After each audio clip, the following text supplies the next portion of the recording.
പ്രിയമുള്ളവരെ, വചനജ്വാല 1307 ദിനത്തിലേക്ക് പ്രവേശിക്കുന്ന ഇന്ന് മാർച്ച് 30 ഞായറാഴ്ച എല്ലാവർക്കും സുന്ദരമായ ഒരു സുപ്രഭാതം ആശംസിക്കുന്നു. ഇന്ന് നമ്മൾ ദൈവത്തിൻ്റെ ദിവസം പരിശുദ്ധമായി ആചരിക്കുന്ന ഈ പൊൻസുദിനത്തിൽ വലിയ നോമ്പ് 28 ദിവസത്തിലേക്കും വിശുദ്ധ യൗസേപ്പ് പിതാവിന്റെ വണക്കമാസം 30 ദിവസത്തിലേക്കും പ്രവേശിക്കുന്നു. ഇന്നത്തെ വചന വായനയിൽ സങ്കീർത്തനങ്ങൾ 75 അധ്യായം 1 മുതൽ 10 വരെയുള്ള തിരുവാക്യങ്ങളാണ് നാം ശ്രവിക്കുക. ദൈവം വിധികർത്താവ്. ഗായക സംഘ നേതാവിനെ നശിപ്പിക്കരുതേ എന്ന രാഗത്തിൽ ആസാഫിന്റെ സങ്കീർത്തനം ഒരു ഗീതം. ദൈവമേ, ഞങ്ങൾ അങ്ങേക്ക് നന്ദി പറയുന്നു, ഞങ്ങൾ അങ്ങേക്ക് കൃതജ്ഞത അർപ്പിക്കുന്നു. ഞങ്ങൾ അങ്ങയുടെ നാമം വിളിച്ചപേക്ഷിക്കുകയും അങ്ങയുടെ അത്ഭുത പ്രവൃത്തികളെ പ്രകീർത്തിക്കുകയും ചെയ്യുന്നു. ഞാൻ നിർണയിച്ച സമയമാകുമ്പോൾ ഞാൻ നീതിയോടെ വിധിക്കും. ഭൂമി സകല നിവാസികളോടും കൂടെ പ്രകമ്പനം കൊള്ളുമ്പോൾ ഞാനാണ് അതിൻ്റെ തൂണുകളെ ഉറപ്പിച്ചു നിർത്തുന്നത്. വൻപ് പറയരുതെന്ന് അഹങ്കാരികളോടും കൊമ്പുയർത്തരുതെന്ന് ദുഷ്ടരോടും ഞാൻ പറയുന്നു. ആകാശത്തിനെതിരെ കൊമ്പുയർത്തരുത്, ഗർവോടെ സംസാരിക്കുകയും അരുത്. കിഴക്കു നിന്നോ പടിഞ്ഞാറ് നിന്നോ മരുഭൂമിയിൽ നിന്നോ അല്ല ഉയർച്ച വരുന്നത്. ഒരുവനെ താഴ്ത്തുകയും അപരനെ ഉയർത്തുകയും ചെയ്യുന്ന വിധി നടപ്പാക്കുന്നത് ദൈവമാണ്. നുരഞ്ഞു പൊന്തുന്ന വീര്യമേറിയ വീഞ്ഞു നിറഞ്ഞ പാനപാത്രം കർത്താവിൻ്റെ കയ്യിലുണ്ട്. അവിടുന്ന് അത് പകർന്നു കൊടുക്കും. ഭൂമിയിലെ സകല ദുഷ്ടരും അത് മട്ടുവരെ ഊറ്റിക്കുടിക്കും. എന്നാൽ ഞാൻ എന്നേക്കും ആഹ്ലാദിക്കും. യാക്കോബിന്റെ ദൈവത്തിന് ഞാൻ സ്തുതിഗീതം ആലപിക്കും. ദുഷ്ടരുടെ കൊമ്പുകൾ അവിടുന്ന് വിച്ഛേദിക്കും. നീതിമാന്മാരുടെ കൊമ്പുകൾ ഉയർത്തപ്പെടും. ദൈവത്തിൻ്റെ തിരുവചനമാണ് നാം ശ്രവിച്ചത്.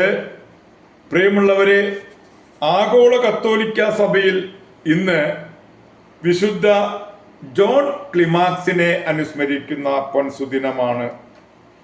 ക്ലൈമാക്സ് അഥവാ പരിപൂർണതയിലേക്കുള്ള ഗോവണി എന്ന വിശിഷ്ട ഗ്രന്ഥത്തിൻ്റെ കർത്താവെന്ന നിലയിലാണ് ക്ലിമാക്കസ് എന്ന നാമധേയം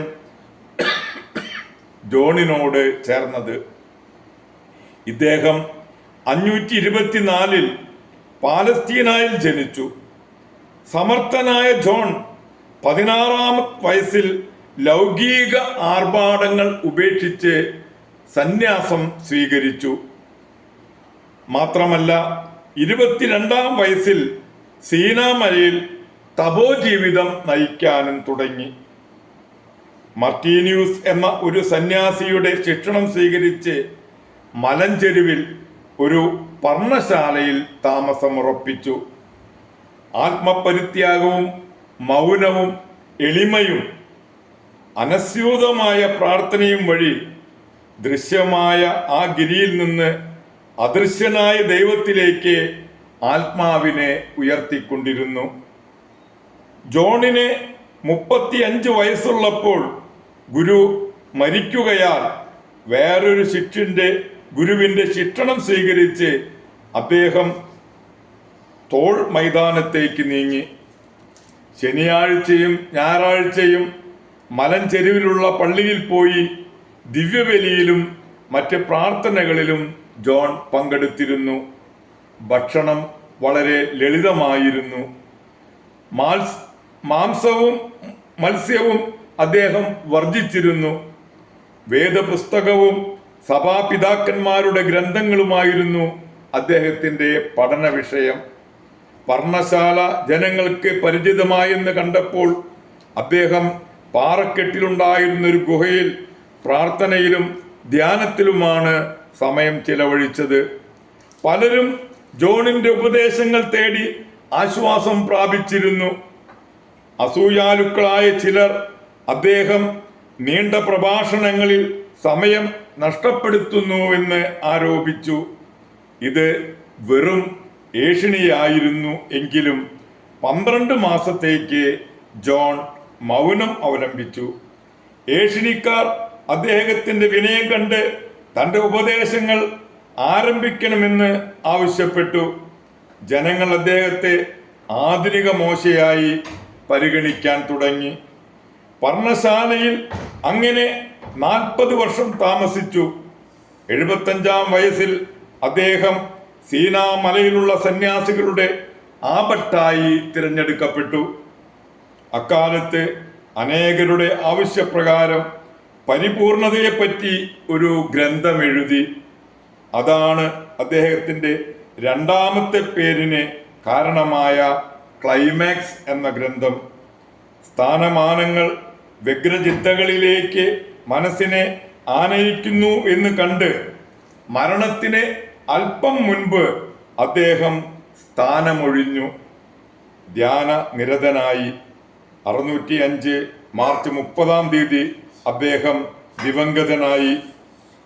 എൻ്റെ കർത്താവെ, അങ്ങയിൽ നിന്ന് വേർപിരിയുക അസാധ്യമാകത്തക്ക വിധം പ്രാർത്ഥന വഴി അങ്ങയോട് യോജിക്കുകയല്ലാതെ വേറൊന്നും ഭൂമിയിൽ ഞാൻ ഇച്ഛിക്കുന്നില്ല. അന്യർ ധനവും മാനവും നേടിക്കൊള്ളട്ടെ, എനിക്ക് ഒന്ന് മതി. വേർപിരിയാൻ പാടില്ലാത്തവണ്ണം അങ്ങയോട് ഐക്യപ്പെടുക. സൗഭാഗ്യത്തിൻ്റെയും വിശ്രമത്തിൻ്റെയും പ്രത്യാശകളെല്ലാം അങ്ങിൽ മാത്രം അർപ്പിക്കുക. പ്രിയമുള്ളവരെ, വിശുദ്ധ ജോൺ ക്ലൈമാക്സിന്റെ മധ്യസ്ഥം യാചിച്ച് ഇന്നത്തെ ഈ നല്ല ദിവസത്തിലേക്ക് നമുക്ക് പ്രവേശിക്കാം. എല്ലാവർക്കും നല്ല ഒരു ഞായറാഴ്ച ദിവസം ആശംസിക്കുന്നു. ദൈവം നമ്മെ ഓരോരുത്തരെയും സമൃദ്ധമായി അനുഗ്രഹിക്കട്ടെ. Thank you.